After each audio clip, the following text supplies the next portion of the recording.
Thanks to all of you for being here on this very cold evening.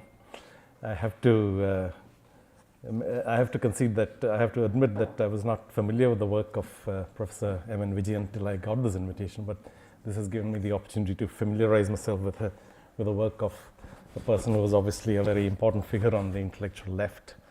So I thank you for instituting this annual lecture in his memory and for setting a very distinguished standard so far in terms of the invited speakers and the topics addressed. I do hope that I will be able to live up to the standards set so far, though I cannot deny that the occasion does give me some nervous anxiety. So the topic that we have chosen, the topic that's been announced, Israel's war on the Palestinian people, its past and present. This was decided over a telephone conversation with the organizer, and he made a proposal and I suggested a minor alteration. But while beginning to organize my thoughts for the talk, I realized that the war against the Palestinian people is not being waged by Israel alone. Israel is the tip of the spear in what is a much wider war, waged with objectives that transcend matters of territoriality and identity in the Palestinian region. So the more appropriate title perhaps would be the war against the Palestinian people, because it's a war with many antagonists, because there are many more antagonists involved here for the Palestinian people than merely Israel. Who are these adversaries that the Palestinian people face? There is firstly the US, which was quick to offer its unconditional support to Israel after the October 7th militant attacks into southern Israel from across the border with Gaza. You won't find me using the word terrorism here. So I will put that up front. I will stipulate that right up front.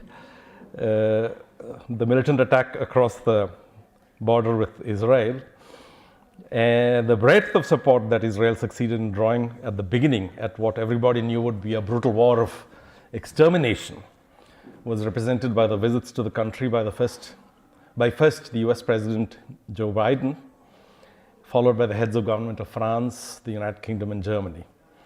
As recently as December 12th, when the extent of the damage done in Gaza was abundantly and horrifyingly clear, the US voted against a UN General Assembly resolution demanding a ceasefire. The UK and Germany abstained, while France joined other members of the European Union like Denmark, Belgium, Ireland, and Spain in voting for a ceasefire. Yet this call has not been backed up by anything substantive, despite the UN Secretary General invoking a rarely used clause of the UN Charter, Article 99, which called for urgent action in Gaza because he sees a clear and present danger to world order there.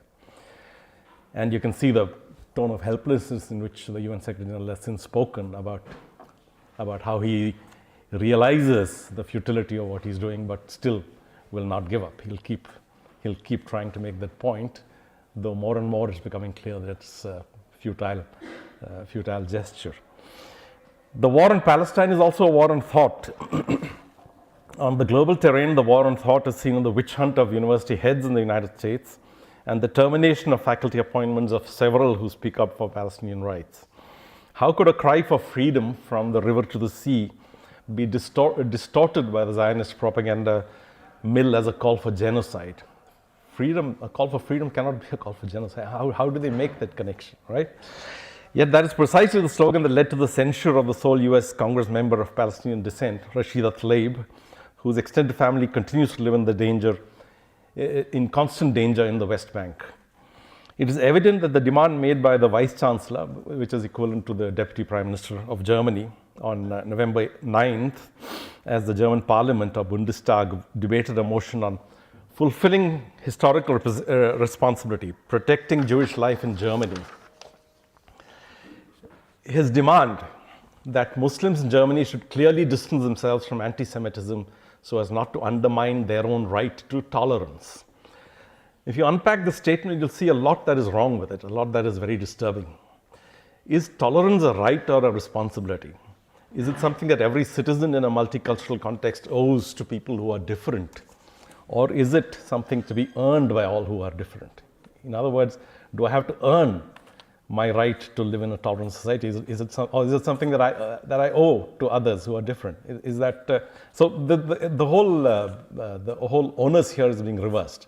That's what you see. That's the Palestine-Israel exception to all the norms of decent society. You'll find that everything is inverted when it comes to the Israel-Palestine context, right? Do people of the Muslim faith in Germany have to prove themselves worthy of living in Germany by dissociating themselves from the Palestinian cause? We have seen in this country how the war on thought is expressed in the unstated ban on demonstrations in support of the Palestinian cause. There is no formal notification of such a ban, but every time an event is planned, permission is either denied outright or intrusive and intimidatory police questioning ensures that public participation is minimized. So I'm frankly quite delighted to see that this hall is full despite all these odds. What we have now is a narrative that spans the globe, which casts the current attack on the Palestinians as part of a long and arduous struggle for survival of the Jewish people. This was evident in the early rhetoric emerging from Israel and the West, characterizing the cross-border militant strike of October 7th as the worst attack on Israel since the Holocaust. Some even spoke of the event as the greatest collective trauma that the Jewish people had experienced since the Holocaust.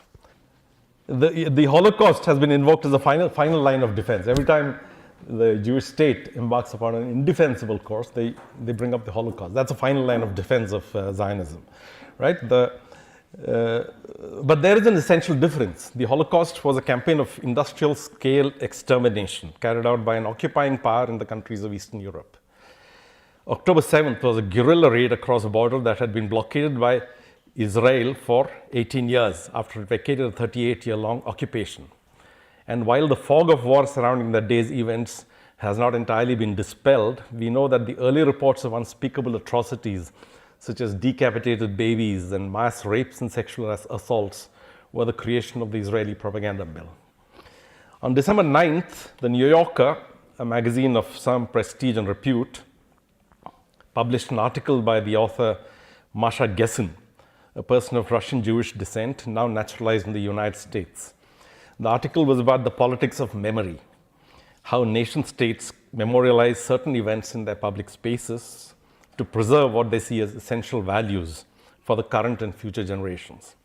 Masha Gessen, who identifies as a non-binary trans person, so he likes to be addressed by the pronoun they and them. Masha Gessen thought about so as they walked past one of the memorials to the Jewish victims of the Holocaust, Gessen thought about the thousands of residents of Gaza being killed in retaliation for the October 7 attacks. They also thought that if they were to state this publicly in Germany, there would certainly be big trouble. Masha Gessen observes at some point in the essay as follows, and this is an extended quote that I'm about to read out. So the quote begins here. For the last 17 years, Gaza has been a hyper-densely populated, impoverished, walled-in compound where only a small fraction of the population had the right to leave for even a short amount of time. In other words, a ghetto.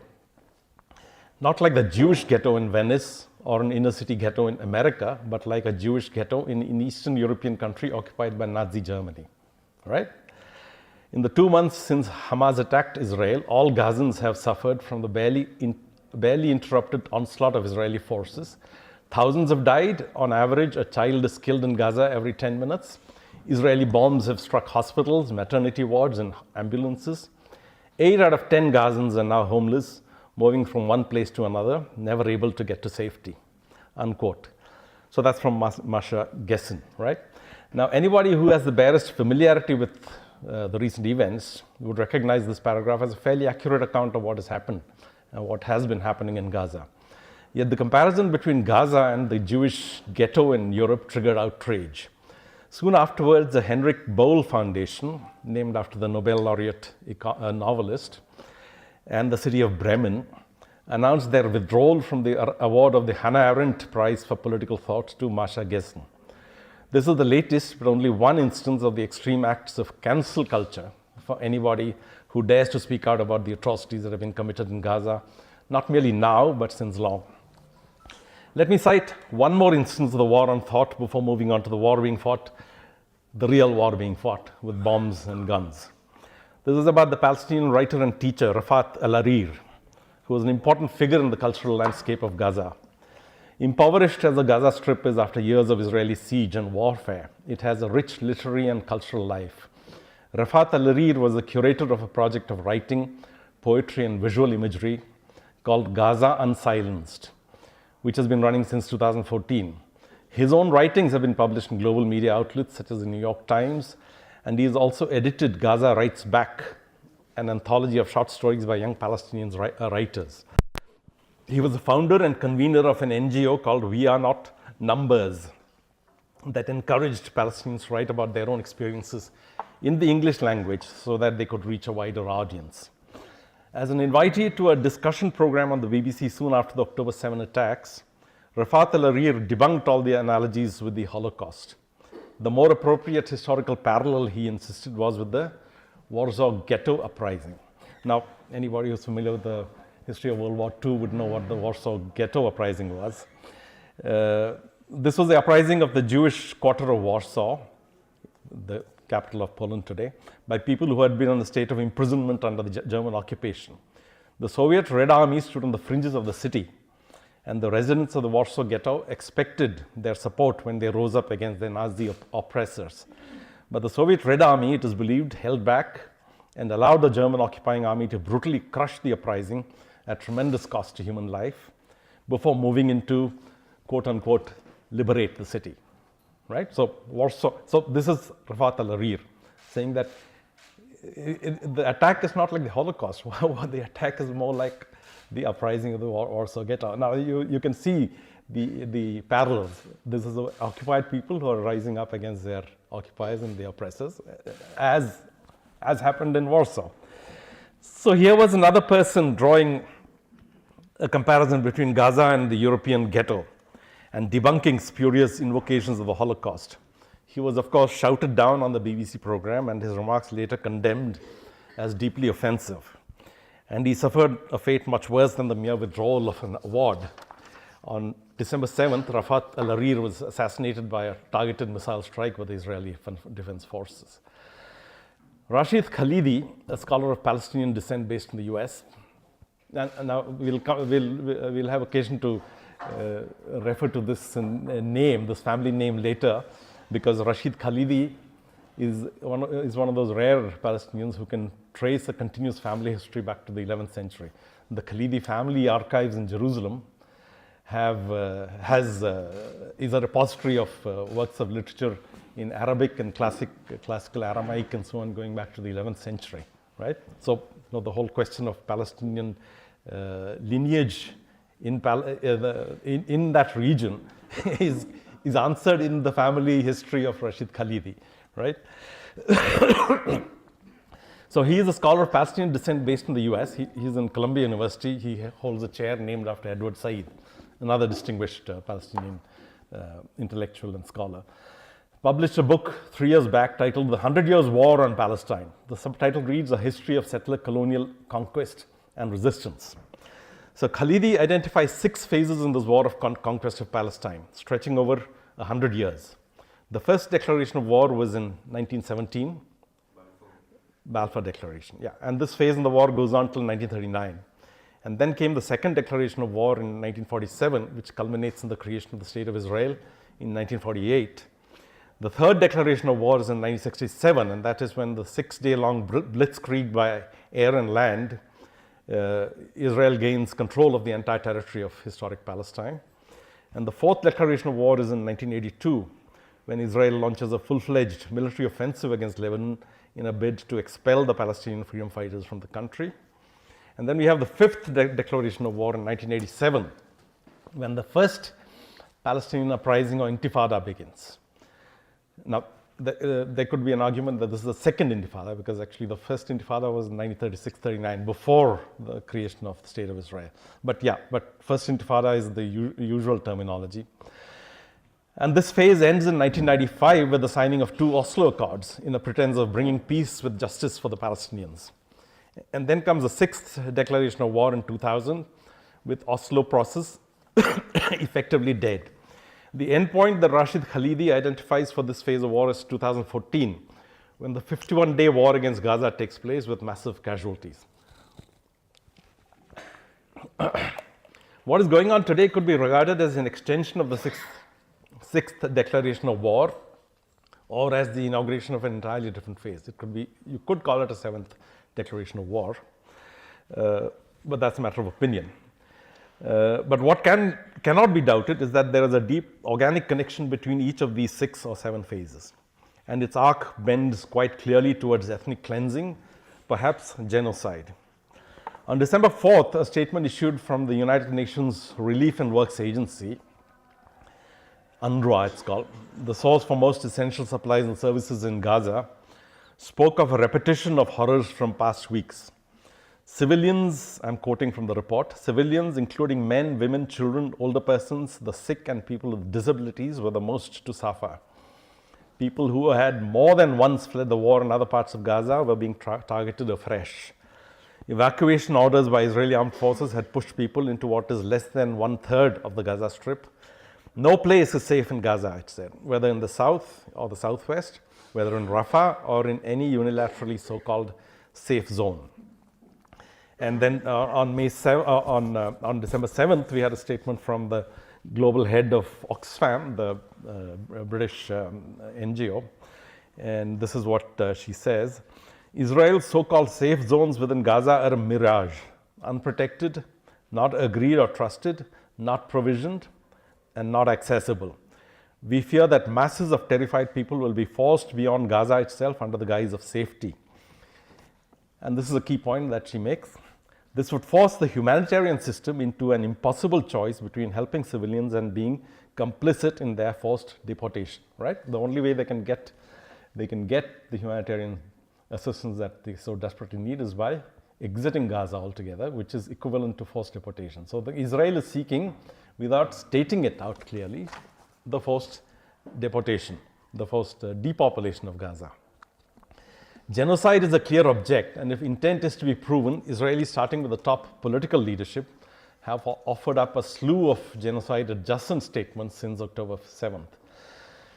Gazans were children of darkness, while Israelis were children of light, said Israel's Prime Minister Benjamin Netanyahu, who later invoked a biblical story of treachery and retribution to warn Gaza of a scale of destruction beyond all humanly discernible dimensions. The Amalek, he invoked this biblical story of Amalek, which was killed, in a terrible manner. Defense Minister Yoav Gallant spoke of a future for the Gaza Strip that would be unrecognizable since Israel intended to destroy everything in it. President Isaac Herzog dismissed any possibility of innocent civilian life in Gaza, since everybody living there was ostensibly in moral solidarity with the militant resistance group Hamas.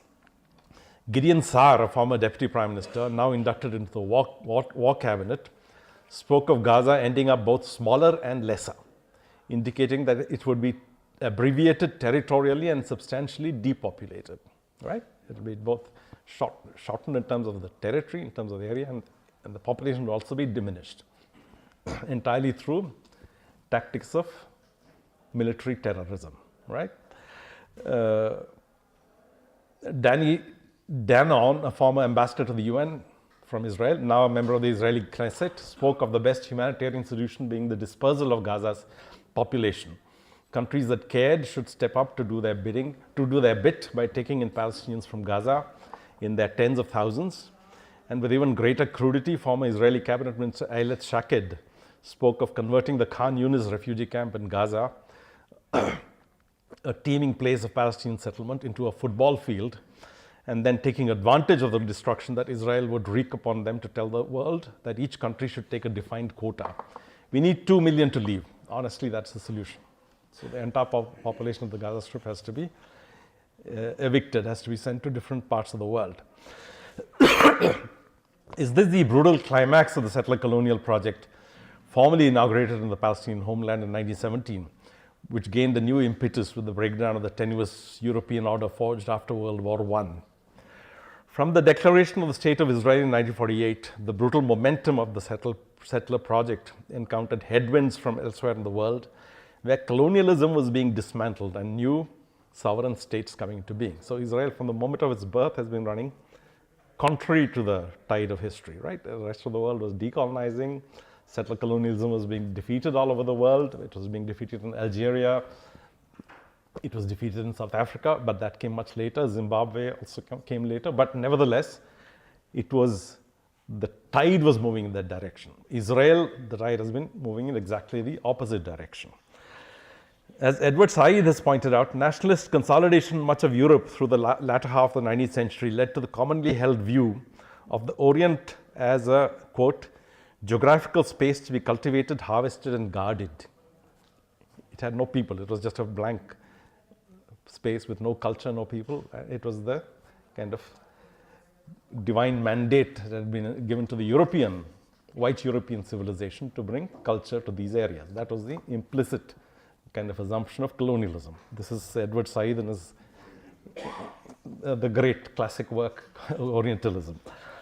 A French ideologue of the imperial mission put it with a considerable flourish. A society colonizes when itself having reached a high degree of maturity and of strength. It procreates, it protects, it places in good conditions of development, and it brings to virility a new society to which it has given birth. So the mission of colonialism is to give birth to societies, to new civilizations, right? There's nothing there before. That's the implicit assumptions. The societies at the outer peripheries of the West, in other words, had no prior existence. They were all birthed by the administration of the Western civilizational missions.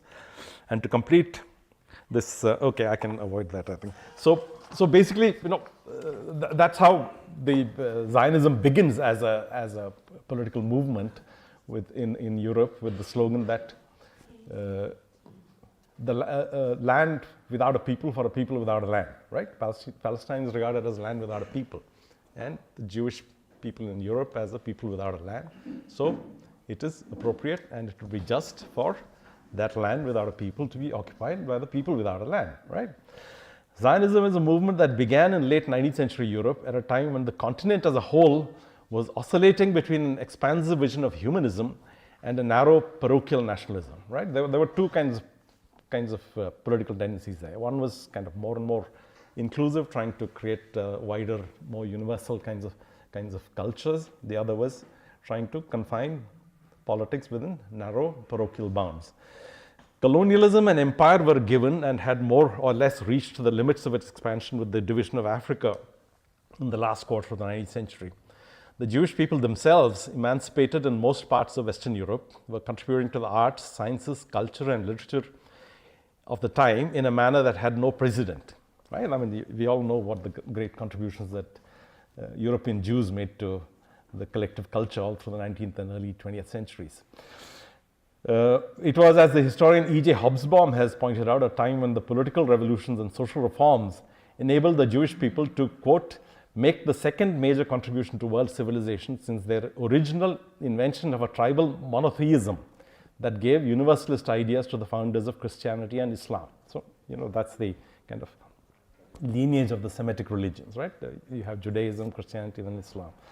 Yet these contributions by the Jewish people, as Hobsbawm observes, were culturally unspecific. They did not come under the title of Jewishness. Since their authors wanted to be simply unhyphenated French, Italian, German, and English, right? They were perfectly willing to be assimilated into the larger culture. There was, in other words, a form of assimilation underway in the modern secular culture of Europe. Alongside the assimilative tendency, there were also schisms developing as narrower identities asserted their sense of threat at being swamped by larger cultures. And with anti-Semitism, or more accurately anti-Jewishness, because anti-Semitism could also be anti-Islam, right? I mean, we sometimes use that word very, very loosely. Arabs are a Semitic people, right? So you could say Israel is the most anti-Semitic country in the world today, right? So anti-Jewishness is a more accurate word. A persistent feature of European life, despite a century of reforms, Zionism as a political movement began growing. The origins of Zionism are associated with Theodor Herzl, who lived in the Austro-Hungarian Empire. In 1890s, he is known to have lobbied the Ottoman Empire, Sultan Abdul Hamid II, for gaining permission for the Jewish colonization of Palestine. The Ottoman Empire was then sunk in debt, and Turkey had begun to acquire the title of sick man of Europe. Herzl thought a financial deal would win a favorable outcome from the Sultan. So he offered money in return for the right to colonize Palestine, right? And roughly 20% of the empire's debt he offered as a kind of, as an inducement. Yet he was firmly rebuffed by the Sultan, who sent word through an intermediary that Herzl would be best advised, quote, not to take another step in this matter. Yeah, and the Sultan's exact words were, I cannot sell even a foot of land, for it does not belong to me, but to my people. Right? So this ploy was tried in the Ottoman Empire, didn't work. Herzl's plan was very clear. It was colonization by finance rather than force. As he wrote in his diary in 1895, we must expropriate gently the private property on the estates assigned to us. We shall try to spirit the penniless population across the border by procuring employment for it in the transit countries while denying it employment in our own country. The property owners will come over to our side, but the process of expropriation and the removal of the poor must be carried out discreetly and circumspectly.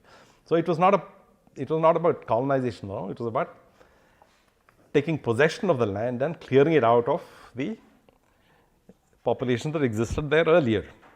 The Zionist plan came to the knowledge of the Palestinian elite at that time, one of whom, Yusuf Diya-al-Din al-Khalidi, a great uncle of the scholar Rashid Khalidi, who we have encountered earlier, actively sought to engage with it. Now, the Palestinian elite is not outright hostile to it. They see that the Jewish people have a problem. And as Rashid Khalidi writes, his ancestor understood the motivations for Zionism, just as he deplored the persecutions to which Jews were subject in Europe. Zionism he held in principle to be natural, beautiful, and just, since the Jews had their rights in Palestine. Yet he was careful to warn Herzl of his plan. Right? The words he used were, the brutal force of circumstances had to be taken into account. Palestine is an integral part of the Ottoman Empire, and it is inhabited by others. Speaking with full knowledge of facts, Yusuf Diya warned that it would be pure folly for Zionism to plan a future colonization of Palestine. The Jewish people had in the light of their persecution in Europe, the right to find a refuge somewhere, but in the name of God, Yusuf Diya implored, let Palestine be left alone.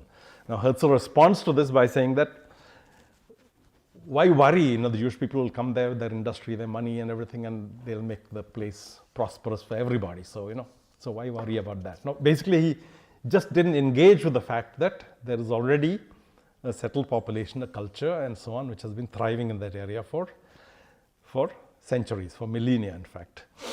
Zionism struck pay dirt when the Ottoman Empire went down to defeat in World War I, and Britain and France gained a mandate to divide up its territory among themselves.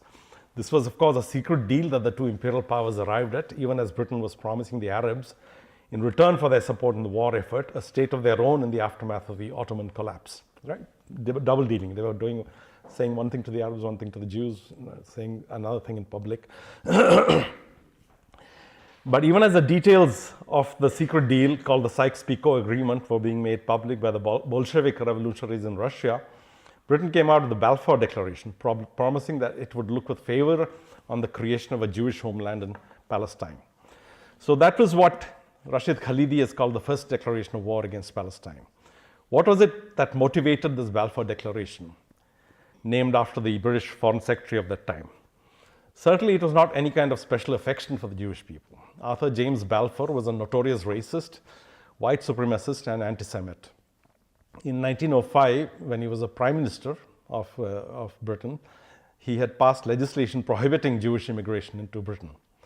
The Balfour Declaration can be understood, in fact, as a kind of convergence of interests between anti-Semitism and Zionism. Right? These things happen. These are the curiosities of history, ironies of history. We saw this convergence of interest in later years too, when after the brief-lived glories of the Weimar Republic, the National Socialists or Nazis came to power in Germany in 1932. Anti-Jewishness was written into the genetic makeup of the Nazis, but they were slow to show the full extent of their antipathy. In fact, in early years, their discrimination was expressed in economic boycotts, the denial of jobs and opportunities, and random, though not systematic, acts of violence. We see something like that here also, right, nowadays, right? Calls for economic boycott and so on, right? Uh, just something to be careful about as we look forward. In these circumstances, the Zionists negotiated a pact with the Nazis called the Havara, or transfer plan, which enabled Jewish citizens in Germany in large numbers to migrate to Palestine. They were not allowed to take financial capital, but could convert their finances to physical capital for export. This was part of the process of building up the Jewish state in embryonic form in the Palestinian territory. Between 1917 and 1939, the Jewish population in Palestine increased from 6 to over 25%. The rapid immigration of Jews from Europe caused serious turmoil among native Palestinians. There was an uprising in 1927 and another more serious and long-lasting one in 1936. As this popular uprising or intifada raged, right, that's in one reading of history, that's the first intifada, the British administration felt compelled to appoint a royal commission on Palestine under Robert Peel to inquire into all possible solutions. This was the effective admission that the British mandate in Palestine had collapsed. It was perhaps the first inkling of Britain's intent to scuttle and run from an unmanageable situation of its own creation, right? It promises opposite things to opposite people and then creates a conflict which it is not able to handle. It was also when the possibility of the partition of Palestine was introduced into the agenda. 1939 is when the possible partition of Palestine was first officially mooted by the British Commission. Witnessing all these events up close was David Ben-Gurion, an early Jewish migrant to Pakistan and head of the Jewish Agency for Palestine. Right? He would later become the first Prime Minister of Israel. Though the partition plan proposed by the Peel Commission fell well short of Ben-Gurion's ambitions, he was prepared to bide his time. In 1937, he wrote to his son, conceding that the partition gave him no pleasure. Yet the land was not in our actual possession, he wrote, and what was in actual possession was less than what they were proposing for a Jewish state. So basically the Jews had very little land there, but the partition plan proposed to give them much more. So he said, yeah, let's take it while it's good enough, because at least we're getting more than we have at this time. If he were an Arab, he would have been very indignant. But being in the position he was, he would be satisfied with getting more than what we have already, though much less than what we merit and desire. The Zionist plan was not that the land remain whole and unified. It was not just sufficient that the land should remain whole and unified, but that the whole and unified land be Jewish, right? So that's a very clearly expressed agenda, objective of Zionism, that they want the entire territory of Palestine. They're not happy with the partition, they want the entire territory, right? And that dream becomes true in 1967. But what happens in 1967? They inherit large Palestinian populations and they run into a demographic crisis. How can you pretend to be democratic when half the population of this territory are without any rights, right? So you can either be Jewish or you can be democratic. You can't be both. You can't be a Jewish and democratic state, right? So the Zionist plan was not that the land should remain whole and unified, but the whole and unified land should be Jewish. While waiting for that time when the whole of the land would be Jewish, Ben-Gurion was clear about what the solution of the question of the Arabs would be. And here's, I'm quoting exactly, I am for their compulsory transfer. I do not see anything immoral in it, right? Basically, throw them out. That's the agenda of Zionism right from the very beginning. All through the course of World War II, Palestine remained closed for Jewish immigration. Britain and its allies thought little of leaving the Jews of Europe to the horrible fate that the Nazis had reserved for them. At the end of the war, Britain still sought to maintain its embargo on Jewish immigration, but was met with a violent terrorist backlash from Zionist gangs. And these terrorist attack gangs are led by two future prime ministers, Menachem Begin and Yitzhak Shamir, right? Who were from the extreme fringe of Zionism. David Ben-Gurion was the mainstream. These guys were on the extreme right. But now, of course, the extremists are in charge since the last 40 years, 46 years, 1977 onwards. By 1946, the situation was slipping out of control for the fading colonial power, and the mandate was in process of being transferred to the newly established United Nations. In November 1947, the UN formally voted to partition Palestine. It was more than generous to the Zionist claims. The Jewish people, though less than a third of the population of Palestine, Despite the surge in numbers after World War II. After 1945, there was a large surge of immigrants, mostly illegal because Britain was not allowing them in, but somehow the other they managed to come in there. The Jewish people, less than a third of the population of Palestine, were given 55% of the land area, and the designated Jewish area still had a majority of Arabs, while the designated Arab area had a Jewish population of less than 10%, right? So the demographic composition of the Jewish area, designated Jewish area, was very much dominated by Arabs. And then came what Rashid Khalidi has called the Second Declaration of War on Palestine. The proclamation of the State of Israel involved the forced transfer of an estimated 750,000 Palestinians, who either crossed the borders into neighboring countries or crowded into the West Bank and Gaza. Israel disclaims all blame, entirely faulting the Arab leadership in Palestine and elsewhere for the humanitarian catastrophe. Convinced that the small Zionist force assembled in Palestine would be no match for their armies, the Arab states allegedly encouraged the mass displacement on the assurance that military victory was certain and resettlement would quickly follow. Actually, that's the myth of Jewish history, which has been now decisively blown up by Israeli historians. Okay, the reality, as Israeli historians Benny Morris and Ilan Pape have established from radically opposing perspectives, is that the Jewish National Agency, which in subsequent years became the government of Israel, had a blueprint to effect the complete conquest of territory seen as essential to the strategic defense of Israel as a Jewish state. This required the near complete expulsion of Arabs. And the Zionist plan was personally approved by the first Prime Minister of Israel, David Ben-Gurion, and carried out by the Haganah, which was a clandestine militia that had achieved some form of recognition by the British authorities during the Palestinian Intifada and later became the nucleus of the IDF. So the Haganah had been kind of patronized by Britain to put down the Intifada. So they had acquired substantial force of arms, so they were a well-organized militia as against the Arab armies, which were not so well organized. Many of them were under British commanding officers and so on, so they were badly compromised. So Benny Morris writes as an unreconstructed Zionist, picks and chooses his sources from the IDF archives and concludes, regretfully, that the job was only half done, right? He says that the population transfer did happen, but it was left half finished, leaving Israel with an insoluble demographic conundrum. Ilan Pape, who's been described as Israel's most courageous historian today, sees the ethnic cleansing approved at the highest level of the Zionist leadership as an injustice that calls for restitution. Once the UN partition plan was approved, the Jewish agency hurried into action. Numerous villages within the designated Jewish area were identified, and Ilan Pape provides the details of Haganah's strategy. Picked for early attention was Kizaz, a small village with a few hundred Muslims and 100 Christians, known for the natural beauty of its location on the bank of a lake. Late on December 18th, 1947, Haganah troops attacked, randomly blowing up houses as the village slept. A reporter of the New York Times, who witnessed the aftermath and closely followed subsequent events, queried the Haganah but was met with denial. In the face of his persistence, David Ben-Gurion issued a dramatic public apology, claiming the action had been unauthorized.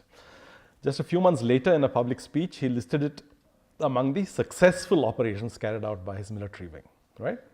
You disown it, at the same time you claim credit for it. That's a luxury that only Israeli politicians enjoy. This Kizaz operation followed the blueprint of Plan C, adopted by the Zionist leadership in May 1946 and executed by the Haganah from about the middle of 1947.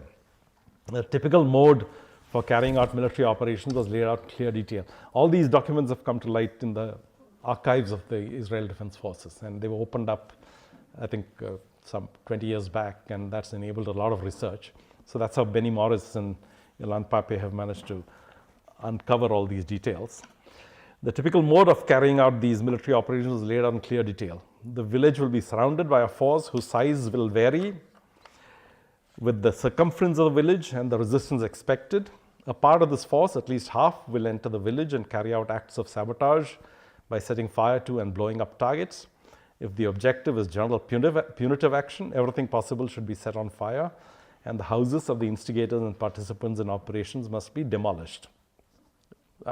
What you see in Gaza today is, it has got a long history. That's the tactic that they employed at the time the State of Israel was created itself. The ethnic cleansing model adopted in urban areas is described in the context of Haifa, then Palestine's third largest city. And here we refer once again to Ilan Pape. From the morning after the UN partition resolution was adopted, he writes, the 75,000 Palestinians in the city were subjected to a campaign of terror. The Haganah was joined in this enterprise where the terror group Irgun, led by future Prime Minister Menachem Begin. Since the Jewish residents were relatively new to the town, they had occupied higher reaches along the hill slopes. And a typical tactic was to pour oil and fuel down the roads, which would be ignited.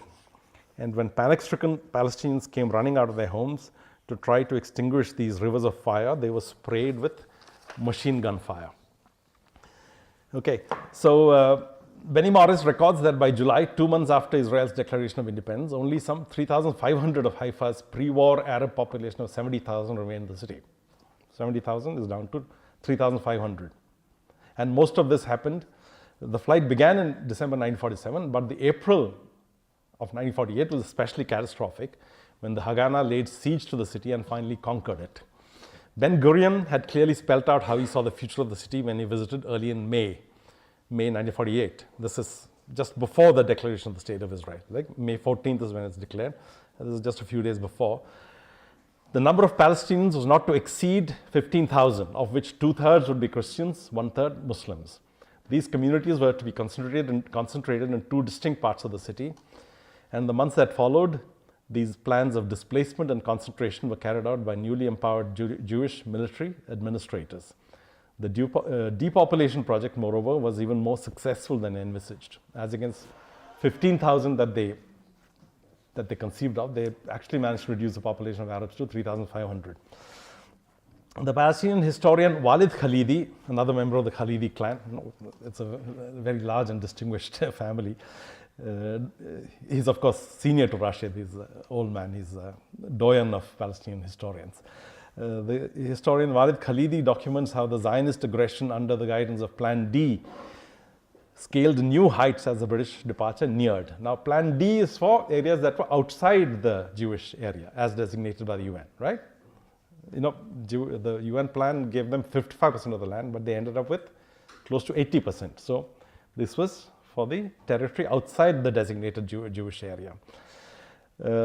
Plan D scaled new heights as the British departure neared. For all the military operations that had been carried out till then, results were modest in terms of the vacant spaces created for Jewish occupation. Plan D involved actions outside the area designated as Jewish under the UN partition plan. Brigade commanders of the Haganah, working in collaboration with the Irgun and other armed terrorist groups, were granted the authority to mount operations against enemy population centers inside or near the Zionist defensive system in order to prevent them from being used as bases by an active armed force. The options included the destruction of villages, setting fire to, blowing up and planting mines in the debris. Brigade commanders were also authorized to mount combing and control operations which could proceed by the encirclement of the village. In the event that resistance was encountered while conducting a search, the military units were empowered to wipe out the opposing force and expel the population outside the borders of the state. Now we heard of two towns in southern Israel where the attacks of October 7th were specially focused. One was Sderot, the other was Ashkelon. Now both these towns have a history which is documented by Benny Morris. They were both obviously Arab towns which were completely depopulated, and they were all pushed into Gaza, and today's Gazan residents are obviously the descendants of those people from Sderot and Ashkelon and many other villages, of course. You know, 2 years back they had something called not 2 years back, I think it was 2019 or 2020, there's something called the Great March of Return from Gaza. They used to organize these protests right at the wall of separation, saying that, you know, we're going to assert our right to return to our villages. And entirely peaceful demonstration. They would go there, they would sing, they would dance, they would shout slogans. And in that 6-month-long campaign, Israel killed at least 150 Palestinians. So So it was a symbolic demonstration, but you can get the background to that from looking at the history of these towns, Ashkelon and Sderot. Ashkelon, in fact, was called Al-Majdal, and Sderot stands where two villages of Hajj and Najd once stood before 1948. So those are details that I have here, but I think I'm running short of time, so let me just quickly hurry on. Demography has been a constant obsession with Israel since its creation. Ben-Gurion and his successors, always intent on all of the land, faced an intractable problem of numbers when that territorial dream was fulfilled. For roughly 2 decades after it provoked and decisively won the Six-Day War, 1967, this was the third declaration of war, right? Decisively won the Six-Day War against neighboring Arab states, Zionism seemed to settle into another kind of compact with the Palestinians, treating the occupied people as a reservoir of low-wage labor to fuel the Israeli economy, right? I mean, the economy was booming, they needed some immigrant workers. Without giving them any manner of citizenship rights, they were willing to employ them in their industry and agriculture. But that was an unstable arrangement, always likely to fray in a situation of the constant denial of rights, of basic rights. In a research article published in 1989, a civil rights campaigner observed that around then, this is around the time that the Intifada is beginning, right? A civil rights campaigner observed that a movement had begun emerging afresh in Jewish society, which supported the idea of expelling all Palestinians from the West Bank and Gaza Strip to neighboring Arab countries, or preferably beyond. Today, with the non-Jewish population in Palestine probably in a majority, because they've never allowed a census to be done, right? Only the Palestinians within the 1967 borders are counted in the census. The population of West Bank and Gaza, we can only make estimates, but it's estimated that they're about 5.8 million total, right? So add that to the Jewish population inside 1967 Israel, that's about 7 million in all. And the Jewish population is just about 6.5 million, right? So clearly, the non-Jewish population is the majority in the Palestinian territory. Israel is called upon to shed its pretense of being a democracy, always a shallow one. Hiving off the West Bank and Gaza as an autonomous and demilitarized Palestinian state was a brief promise, insincere and fraudulent at the best of times. Israel is aware that the wounds it has inflicted are too raw to ever feel secure within the boundaries established in 1948. So the Palestinian Liberation Organization was the instrument of the Israeli plan to kind of implement a caretaker for their occupation. PLO was co-opted after setbacks in Jordan, where they were expelled by King Hussein, in Syria, where Hafiz al-Assad, these Arab regimes have also been responsible for a number of crackdowns on Palestinian rights, Palestinian fighters. So they suffered the setback in Syria when Hafiz al-Assad intervened to prevent them from taking over during the civil war, right? They had an alliance with the left-wing militias of Lebanon. They were on the verge of victory when Syria came in with its troops and literally finished them off. So they were pushed into the south of Lebanon, from where the Israelis expelled them in 1982, right? They were transferred to Tunisia. Successive defeats. So obviously, PLO was completely fatigued. Its top leadership, except for Yasser Arafat, had more or less been decimated, right? So because of that state of fatigue, they entered into this self-defeating kind of agreement. Nothing came out of it. Now, what is happening today is, of course, unilateral abridgment of the script. Israel had a script under which Gaza would remain in a permanent state of siege and the West Bank would be a thick patchwork of Jewish settlements with segregated routes of access only for Jews. October 7th was a unilateral abridgment of that script from the Palestinian side. It has accelerated the quest for a final solution that brings all the genocidal nightmares of the past back in vivid horror. So we can briefly discuss the conduct of the war. What is the international humanitarian law? There are 4 Geneva Conventions which were agreed in 1948, right? And then there was a protocol to the Geneva Convention in 1977. Now there's an article in the protocol of 1977 which says that armed groups that fight against racism, apartheid, and colonialism are granted the right of regular armies, right? So they are protected by Geneva Conventions, right? So how do you classify the October 7th event? Now, does that come under this rubric of struggle against colonialism and occupation and racism? Okay, that's one question. Now, Israel has in the past argued that it's not bound by the Geneva Conventions in any of the occupied territories because there was no sovereign power supplanted by its military conquest. What it says is that Gaza was under Egyptian military rule and Jordan was kind of, under, West Bank was under Jordanian military rule. So there was no sovereign power there. We just walked in and replaced one form of military control with another.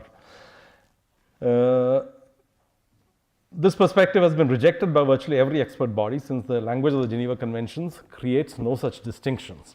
Its protections rather are extended to all persons who at any given moment and any manner whatsoever find themselves in case of a conflict or occupation in the hands of a party to the conflict or occupying power of which they are not nationals. Israel has added another element to its ideological armament with the claim that after its withdrawal of all military deployments and settlements in 2004, the situation in Gaza has ceased to be one of occupation since it's no longer in effective control, right? The reality is that Israel has absolute control over all routes of access to the strip through air, land and sea. The only exception is the Rafah crossing where it's about 7 kilometers and there's one border crossing which Egypt controls. Under constant Israeli supervision, oversight, everything that passes through there is monitored. And it has maintained a powerful military presence at Gaza's border with Egypt and repeatedly intervened by military means massively and at times of its choosing.